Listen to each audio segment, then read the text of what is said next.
মানুষ উপকার হয়, উপকার পায়, উপকৃত হয়। 3 নম্বর হচ্ছে নেক সন্তান, যারা মা বাবা মৃত্যুর পর তাদের কবরে গিয়ে জিয়ারত করে। এই ধরনের সন্তান দরকার আছে কিনা? আরো জোরে বলুন, আছে কিনা? আমরা ইন্তেকালের পর আমাদের সন্তানেরা আমাদের কবরে দাঁড়ান, মাদের কবরে দাঁড়ান, মা বাবার কবরের জিয়ারত করে আমরা চাই কি চাই না?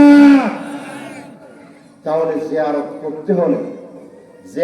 করতে হলে কোরআন তেলাওয়াত করতে হলে শিক্ষার প্রয়োজন আছে কিনা?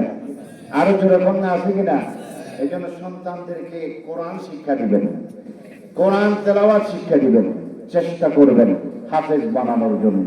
কারণ এই সন্তানকে যদি আপনি হাফেজ বানান, এই সন্তানটা আপনার হয়ে যাবে নাজাতুল উসিলা। জোরে বলুন সুবহানাল্লাহ।